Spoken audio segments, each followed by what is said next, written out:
Nothing concentrates the attention more than an animal that can kill you.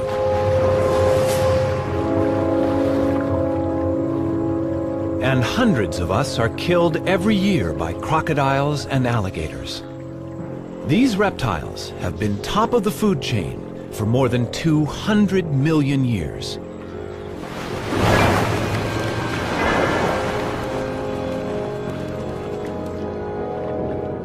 There's no gratuitous aggression here.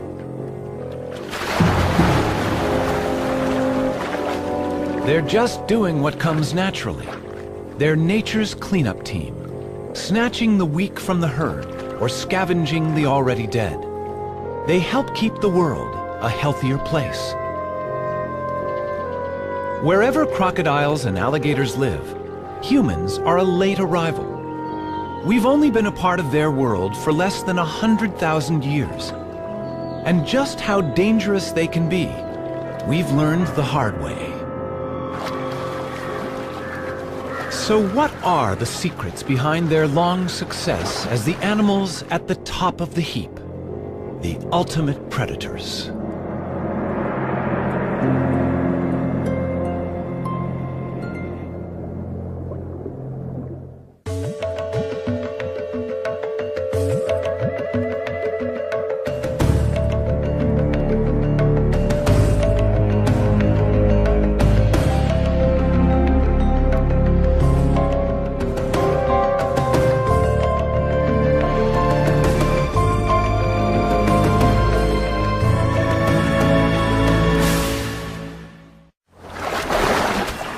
The thing about crocodiles is that they are big and dangerous predators. There's no mistaking that. They'll take you, they'll grab you, they'll rip your arms off, your legs off, they'll eat you. And that's what crocodiles are about. And if everybody can just accept that from the start and act accordingly, there won't be half the problems there are today.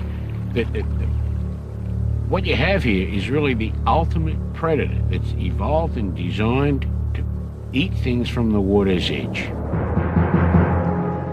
Professor Graham Webb gives it to you straight from the crocodile's mouth.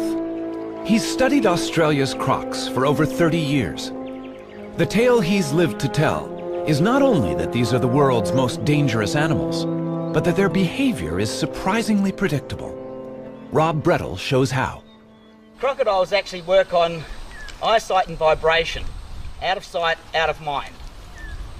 Now, I'm going to slip in and swim across with this big fellow. I won't splash, otherwise that'll attract him. This is not to be tried at home. Rob Brettle is putting his trust in a crocodile's instincts, unchanged in millions of years. Rob knows exactly how and why crocs do what they do. Now I'll splash.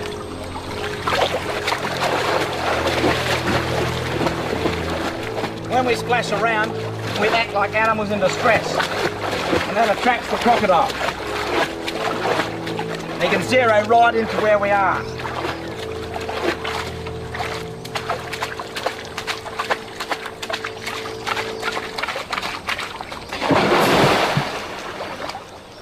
Just don't swim with them. Thank you.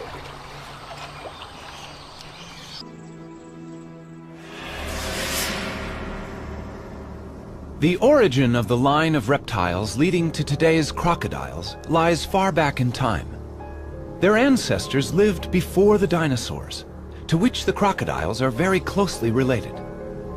They survived the mass extinction of the dinosaurs 65 million years ago, and alongside turtles and their younger, more distant relatives, the lizards and snakes, they flourished as top predators. Today, 23 different crocodilians survive from the great age of reptiles, living in the warmer regions of the world. Most crocodiles and alligators look very similar, but size and shape does vary, often according to what they hunt.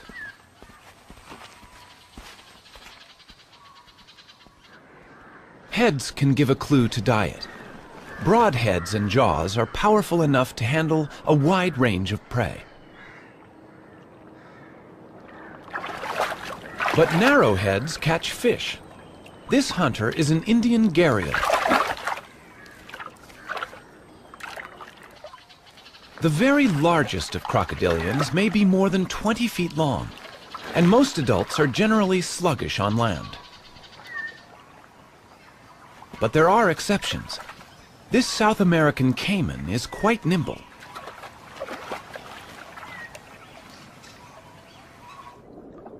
Once in the water, they're all swift and powerful swimmers. For both crocodiles and alligators, water not only hides them, but will help them to hunt fast when the moment is right. The large crocodiles of the Pacific and Indian Oceans go down to the sea. They can tolerate salt far better than most of their relatives that are generally confined to freshwater.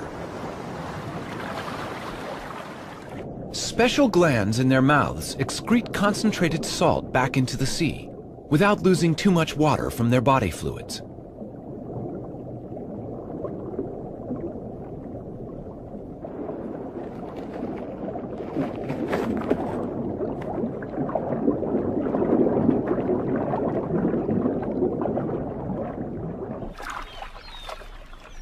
So what is it that all crocodilians have in common?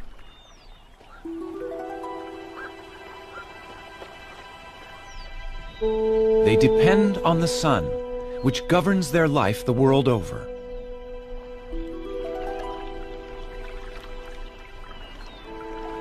Overnight, the water's been the warmest place for the crocs to be. But now they sense it's warmer on land and go ashore to bask in the morning sun. In effect, they are recharging their batteries. Unlike warm-blooded creatures that need to eat regularly to produce body heat, reptiles are able to control their body temperature by absorbing heat from their environment. Their energy needs are greatly reduced, and as a result, they can survive on very little food for long periods of time. Throughout the day, crocs regulate their temperature by moving in and out of the water or by gaping, which cools the head as moisture evaporates from the lining of the mouth. In the tropics, the sunlight is strong by 10 in the morning, hot enough for the crocs to begin a return to the water for comfort. They'll not bask again till about 4 in the afternoon.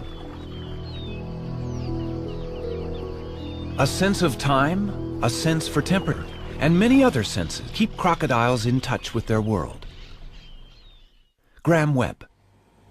The senses of a crocodile are all concentrated around the head, and it's really quite a remarkable sort of system, because what you have is they can breathe through the end of the snout, and the sense of smell is all in here. Their eyesight is very acute, and they have binocular vision, so they can orient their head and use it to range find and tell how far away prey is. All down here, each of these scales has sensory perception. They can feel vibration in the water, and this is their hearing in here, the little ear flap, in which they can hear acutely and also pick up vibrations. So that, again, if there's something vibrating, they can turn around and face it and work out exactly where it is. So that when a crocodile lifts its head above the surface of the water, it's a little bit like the periscope of a submarine, and everything is alert and working, the whole sensory mechanism of the animal. And that's the sensory control behind the stealthy approach of this powerful hunter to within a yard of its prey without any hint of alarm.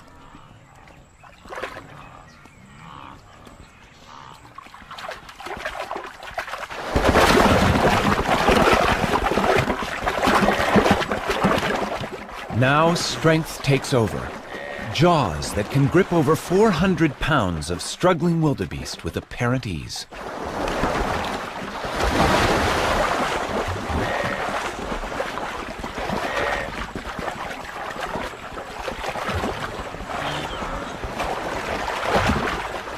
It all happens in the blink of an eye.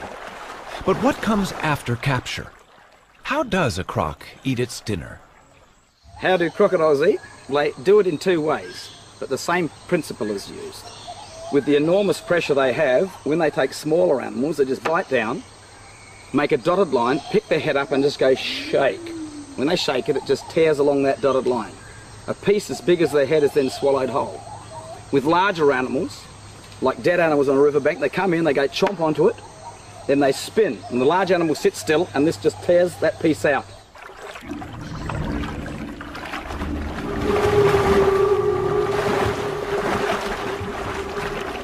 Crocodiles are not only efficient at ambush and capture, they can digest almost everything, meat and bones.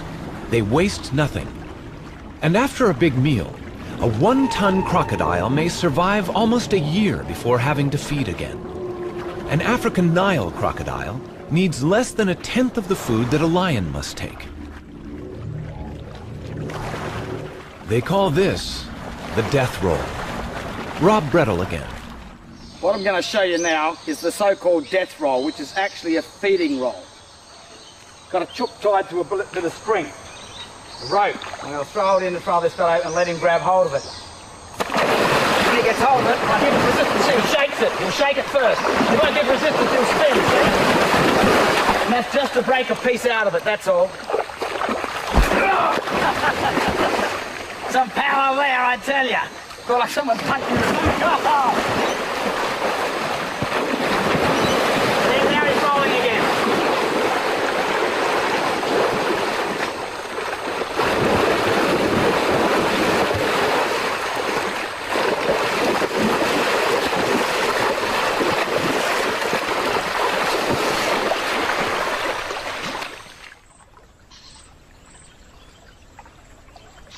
The feeding roll is an instinctive reaction, essential to deal with a large, tough carcass, such as this hippo.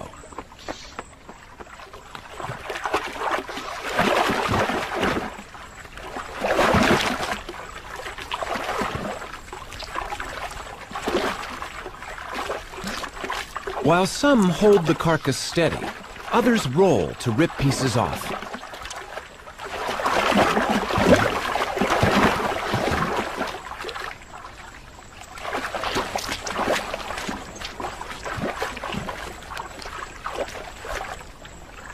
There seems to be enough to go around without a fight.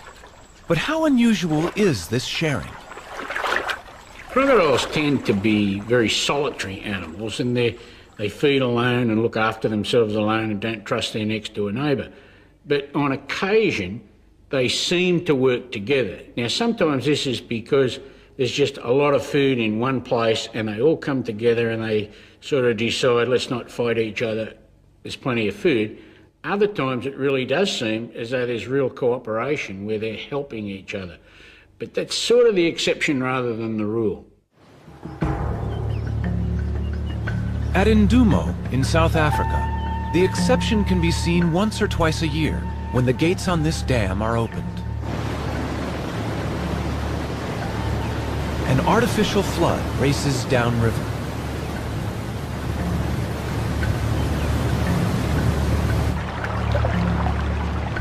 The floodwaters are full of barbel and other fish.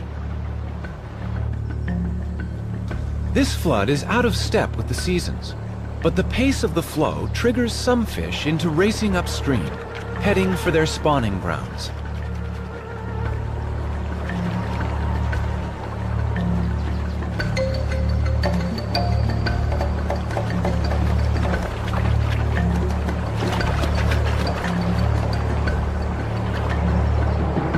Crocodiles on the river caught the smell of this floodwater 4 days ago when it was released 100 miles upstream.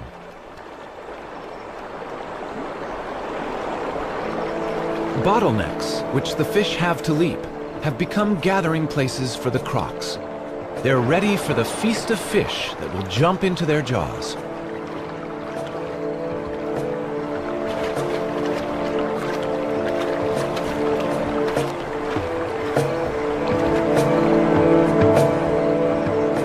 Crocodiles have learned to take advantage of this artificial flood.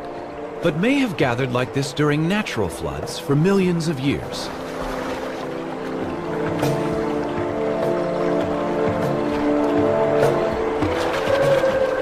They fish with surprising skill and at top speed.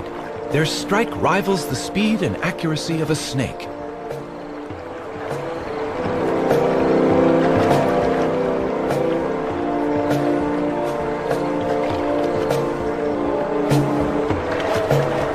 Their success relies not only on their skill, but also on their ability to learn.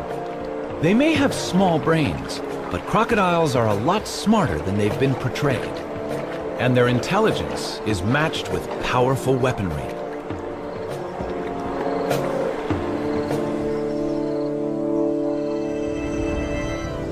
Teeth are shaped to pierce or grip, to cut or crush, but not to chew.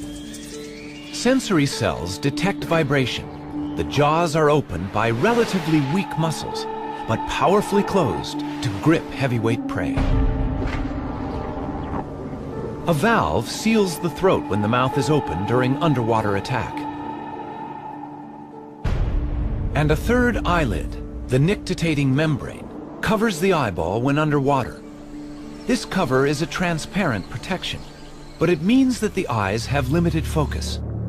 So a croc must use other senses, taste and vibration, to locate its prey.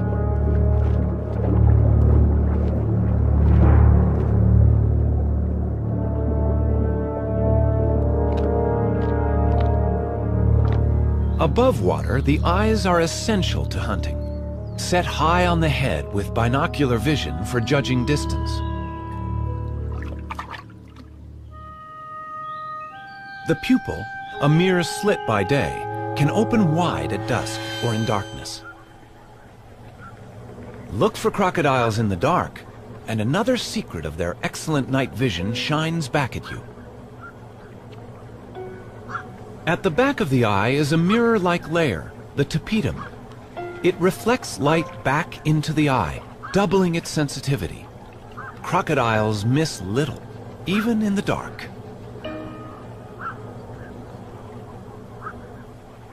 Most people don't think about crocodiles as communicating with each other, but in fact we've learnt that they do. And they have a really rich repertoire of visual signals and sound signals that they use, but they're subtle. So, for example, a crocodile can lift its head. Doesn't seem to mean much, but it actually is this crocodile saying to that crocodile, okay, I give in, you're the boss. A crocodile can arch its tail. That's another signal saying, I'm in a really aggressive mood. If you don't get out of the way here, I'm going to hit you. A crocodile can vibrate its sides very rapidly and generate a signal that goes right down into the water and carries a long way. That tells everybody else that the crocodile is there and it's aggressive. So that when you look at crocodiles, they often seem to be just sitting there doing nothing. But in fact, they're very alert, very conscious of each other, and always giving little signals to each other to make sure who knows who's at the top of the peck order. Very important in crocodiles. Lifting the head is important body language at mating time. This could be a small male or female, signaling submission to a much larger male. Small females are afraid to mate with mature males because they risk injury.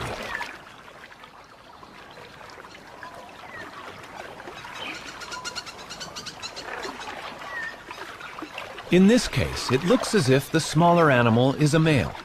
It's being chased out of the territory.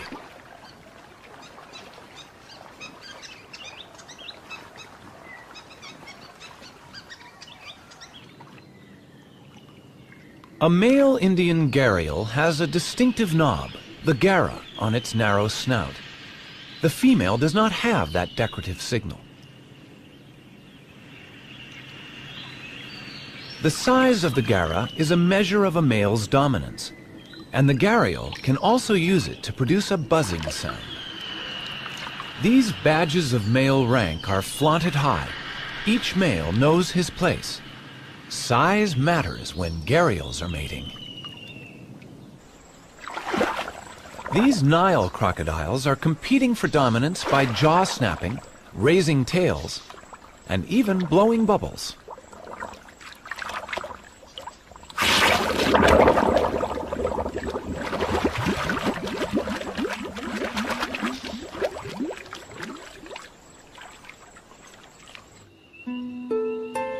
But it's in the Florida Everglades that the loudest advertising for mates can be heard.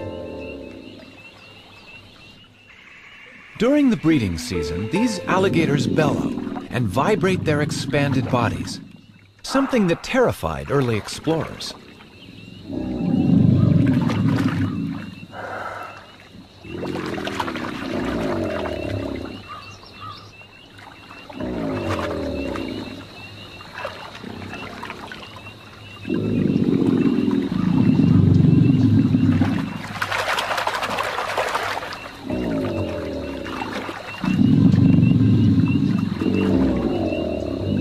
The underwater sounds can be heard far off, but their postures and bellowing assert local supremacy. Sometimes talking is not enough,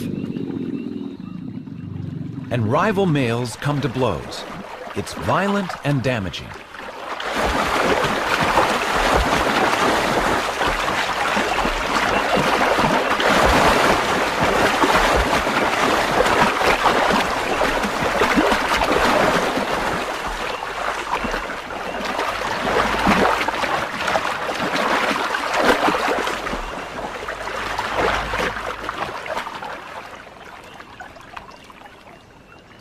The victor emerges.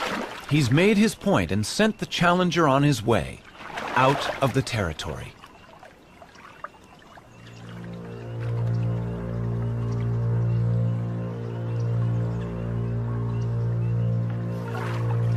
A smaller female alligator, like a groupie following the fight, begins to court the male.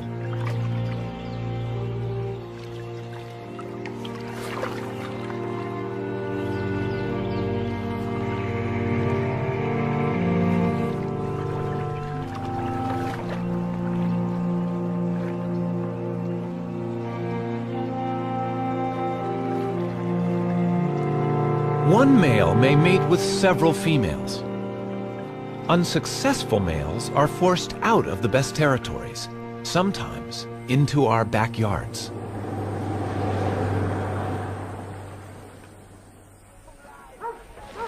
As human populations have increased in Florida, this scenario has played out more and more frequently. The alligators have a problem, but people don't necessarily see it that way. To a homeowner, the reptile is a nuisance, one that needs to be dealt with. Pesky critters. Okay, what was the address? All right, listen, keep everybody away from him and we'll be there as fast as we can, okay? No, we're heading there right now. Okay, thank you. In Florida, we have over 1 million alligators, and we have 14 million people. So we have an alligator for every 14 people, and the alligator habitat is continuing to shrink every year. There's less and less alligator habitat, but the alligator population is going up. They're continuing to breed and reproduce. It's the alligator breeding season, and the alligators are becoming very territorial. They're fighting among themselves, chasing each other out of the area, and eventually they're ending up in the urban environment. They're really alligators looking for love in all the wrong places. Unwelcome alligators turn up in some 8,000 places a year. Todd Hardwick is not the only rescuer available to retrieve them, but he gets his share. The state of Florida licenses him to relocate the small ones and to sell the largest as meat and skin. To youngsters playing in this lake, alligators can be more than a nuisance. They can kill. Todd is surprised to find the kids playing here. He's already baited the shoreline to trap some alligators reported earlier, and he warned local residents to stay away. Two of them reported out here, Jill, a 10-footer and a 6-footer. I came out last night in the rain and set some baits, and I think you got one on this one. see some movement. Hopefully this isn't the 10-footer. I hate to go in the water with one that size. Oh. Todd and his team usually set their snares overnight and bait them with fish or with an animal killed on the highway. Now they have an angry alligator in the net. All they have to do is get it from there to the truck. Go, go, go. Tighten down, tighten down. Get him off my legs. I don't have them. Tighten up, tighten up. All right, let's try to get him on land. Watch your feet. You what? You got tape with you? Yeah. I don't have them real good.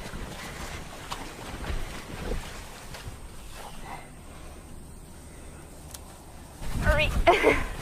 Hold him steady. Let's get some tape on this guy. Hold him tight. Even with his mouth taped shut, the alligator will throw his extremely hard, bony head and jaw against your shin or ankle and can actually break a bone. The tail is quite dangerous. The scoots on this alligator are bony and rigid, and every part of this animal can and has bruised and can severely injure you. Come here. You guys know there's a 10-foot alligator out here? Yeah, there's two alligators. There's an 8-footer and a 10 to 12-footer. We just caught the 8-footer. See him in the back of my truck? Good, you better get in here. Look at that freaking alligator. The big one is out here where you're playing. Okay. You didn't know there was alligators out here? You're not afraid? You guys want to see the one that we just caught? Yeah, let's see. Come on up here.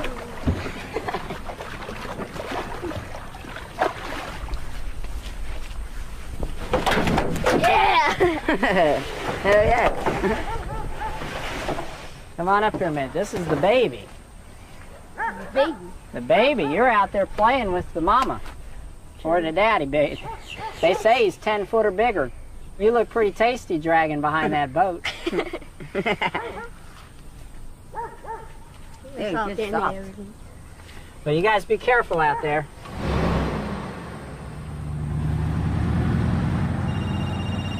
Pesky critters. In the backyard, the patio. We're on our way. Okay.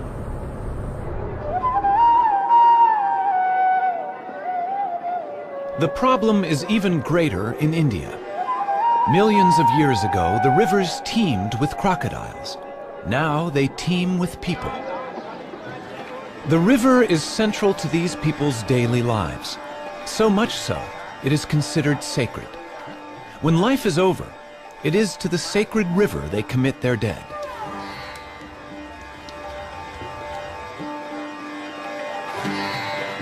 It would seem there is simply no room for crocodiles. Those that were here were killed long ago. They were killed not out of fear, but because crocodiles eat fish, vital food in a crowded country. India's marsh crocodiles, or muggers, certainly do eat fish. But more importantly, they also prey on animals like otters that eat many more fish. So these crocodiles are crucial in maintaining healthy fish stocks. But the problem is one of perception. Fishermen have hunted the crocs almost to extinction. The Madras Crocodile Bank was set up to save these reptiles.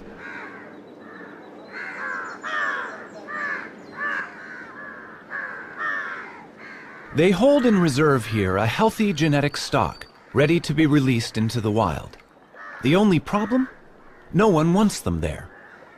People have always been frightened of them, and they still regard crocs as competitors for food.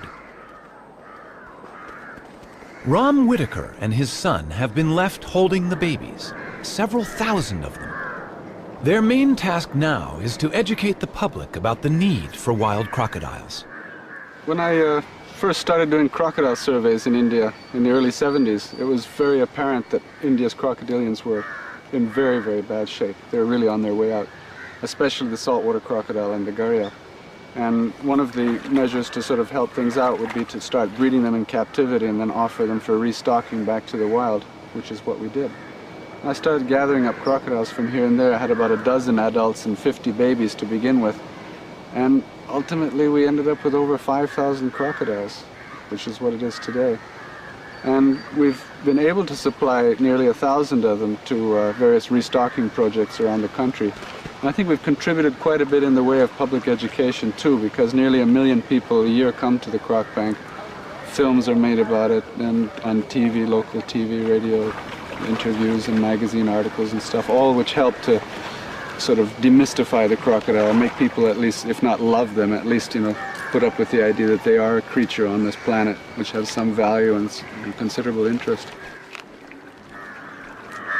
On a hot afternoon in Madras, visitors can see more mugger crocodiles here than in a lifetime in the wild.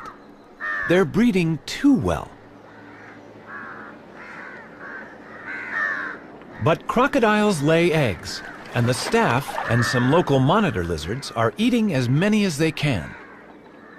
Outside the crocodile bank, these animals could be vital to the future health of India's rivers and lakes. As the master predator scavenger in the aquatic ecosystem, crocodiles have got to be there if it's going to be a healthy ecosystem. And it might be a little bit difficult to explain this to the fishermen, but I think they do make sense out of the fact that crocodiles eat a lot of the predators of fish. They're essential to any good fisheries. Meanwhile, as they struggle to control their success at getting muggers to breed, they're having a problem with their saltwater croc. He's one of India's last giant crocodiles, and they've called him Jaws. But he's not very gentle with his ladies. Jaws is our biggest crocodile. In fact, Jaws is a 15-foot saltwater crocodile and the biggest captive croc in India. He's always been a loner, and we just wanted to breed him up with one of the female salties here because, well, he's got the genes of the biggest crocs around. And we've tried this twice now. We've put females in with him, and the first time he really trashed the female quite badly. She was not badly injured, but he picked her up and threw her out right out of the water, and she was 9 feet long. It was just quite startling to see it. So this time we've tried to do it a little more scientifically by putting a barrier right across the enclosure, right through the pond. The tricky part is transferring a suitable female from one of the other pens.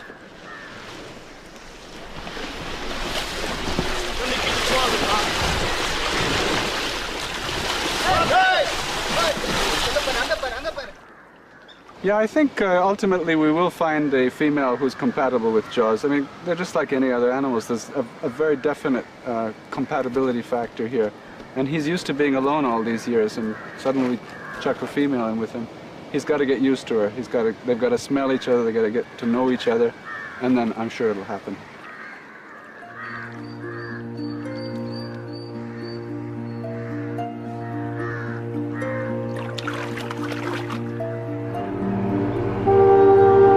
Northern Australian coasts and rivers are strongholds for saltwater crocodiles. This female has mated successfully and will soon be laying her eggs. She's already built her nest, a heap of sticks and leaves that will create its own heat and humidity.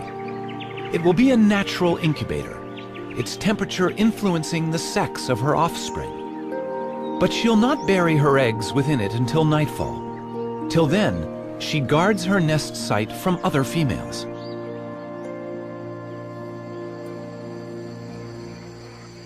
In a trance-like state, she begins to lay. It's a moment Rob Brettel has been waiting for. Good morning. 2:30 a.m. in the morning. We've been sitting watching this nest for around a week now to get this crocodile laying. It's believed that crocodiles go into a state of torpor. We're going to test whether that's true or not. This is closer than I've been before. I'll just touch her on the body with me stick, and she's not moving. A little bit of a movement there. She looks like she's actually dropping an egg right now. Neat. She's actually got both her legs positioned, holding herself off the nest, so little eggs are going to be dropping into a hole. And her feet seem to be funneling the eggs down, in fact. That's definitely a state of torpor.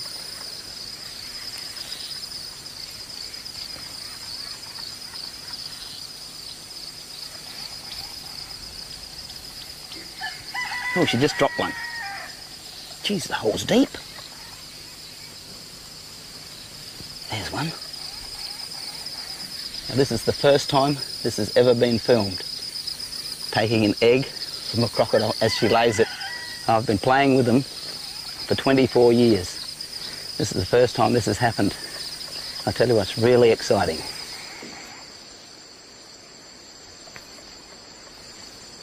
Just why the mother should be torpid isn't known. She'll lay between 40 and 60 eggs. If the temperature inside the deep nest is high, most of the young crocs will be male. She'll cover the eggs and watch over the nest until they hatch.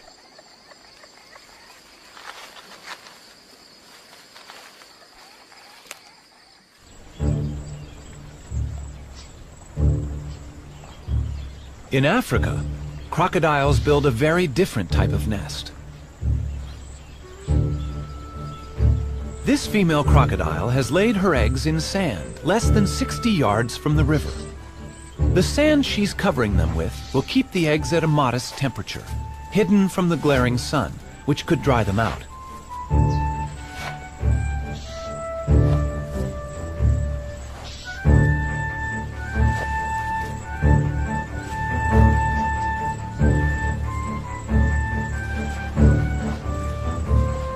She's compacting the sand firmly, and apart from a few cooling visits to the river, she'll be on guard at the nest for 90 days without eating.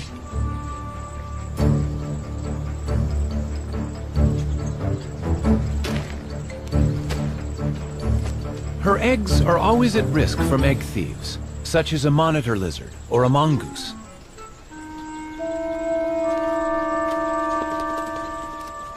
A mongoose is wary of crocodiles, and the eggs of a mother on guard are safe.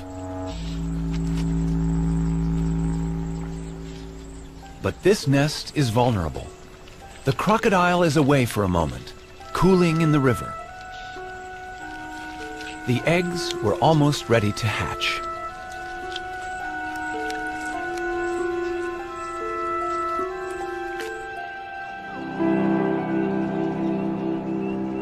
In Florida, an alligator mother away from her eggs is being called to the nest by the sound of the hatchlings.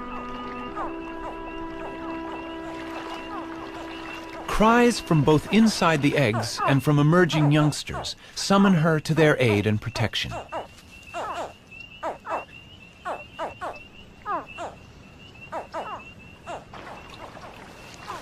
She can't resist their calling. Instinctively, she clambers up to the nest.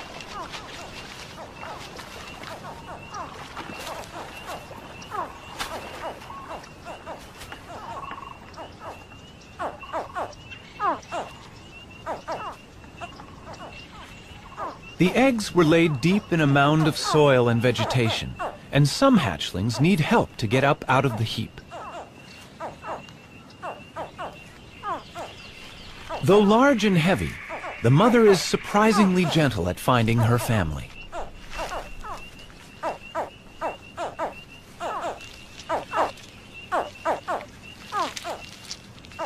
Mother's next instinctive duty is to get her young down to the water.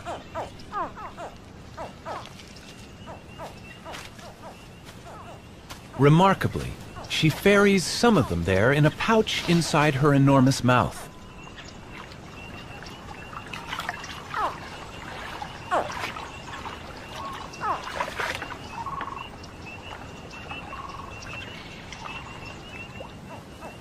While she's busy, others strike out on their own.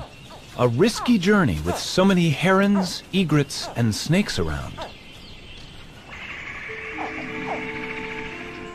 Once in the water, they'll seek safety in numbers, clustering among the water plants, and they call to each other to stay in touch. Mother's not far away, and may remain close to them for months or even a couple of years. They can't look to her for food. They are fully equipped to hunt and must fend for themselves.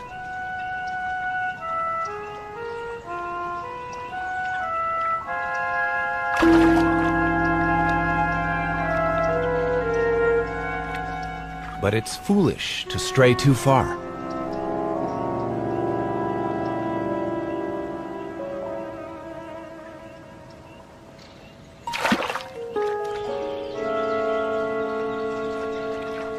Only 1 in 100 will make it to adulthood. Parental care can only go so far. For the young alligators, or these Nile crocodiles, it's a jungle out there. Mother's jaws can tear a hefty wildebeest to pieces, but when she gathers her young into the cage of her teeth, she's gentleness itself.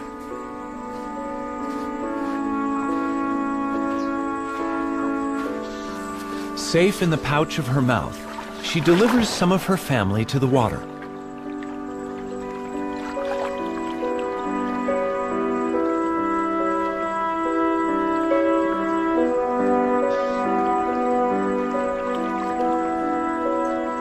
These are the lucky ones. A hungry monitor lizard is exploring the unguarded nest, and its efforts are rewarded.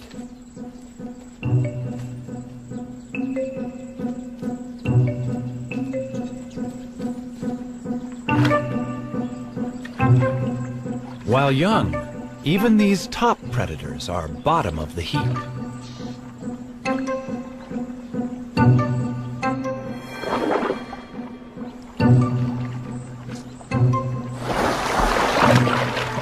Fish, fowl, reptiles, and mammals plunder the crocodile's young.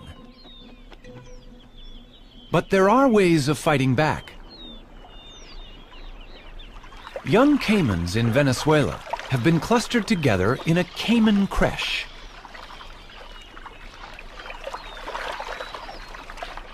So much prey in one pond seems to confuse predators.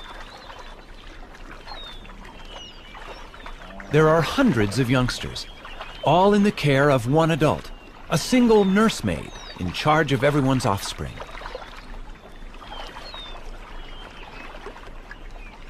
But for how long are any young crocodiles safe from their own kind? As a baby, this youngster was at no risk from adult crocs. But from about the time it turned 1 year old, it's been on the menu. For the first 4 or 5 years of its life, it needs to be wary of adults that may associate its size with prey and not recognize it as one of them. It's the right size, and the top predator asks no other questions.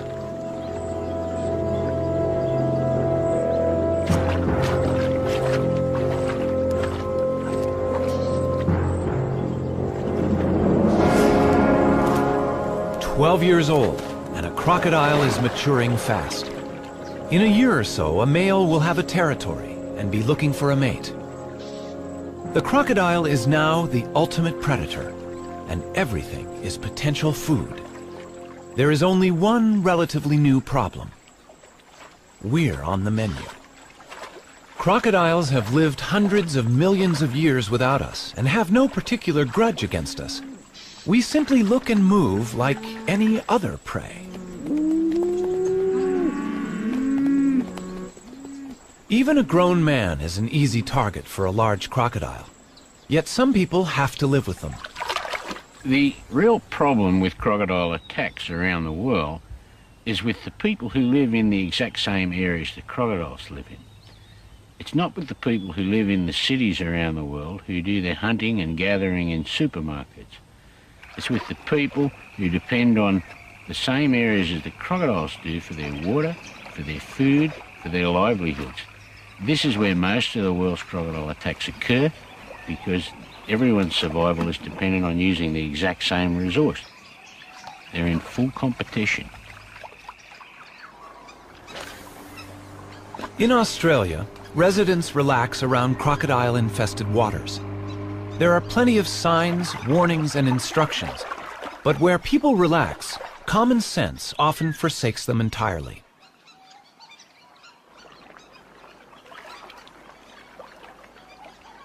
Forget for one moment that a crocodile is the boss, that you are on his turf, and that you look like food to him, and you'll make the evening news.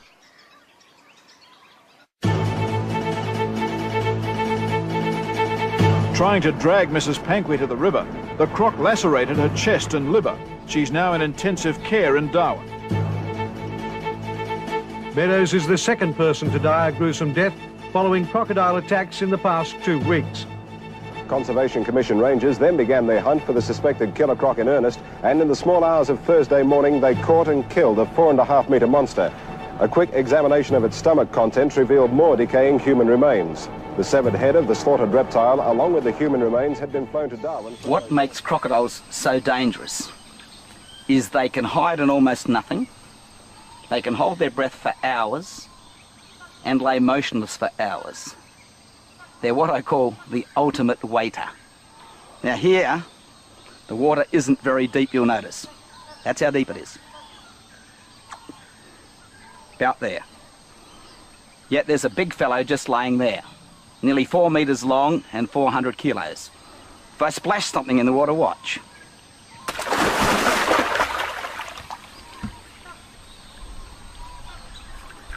Whop, he's gotcha. It could have been the reptile's primeval ferocity that led the first settlers of crocodile country to hunt them so mercilessly. Hundreds of thousands were slaughtered.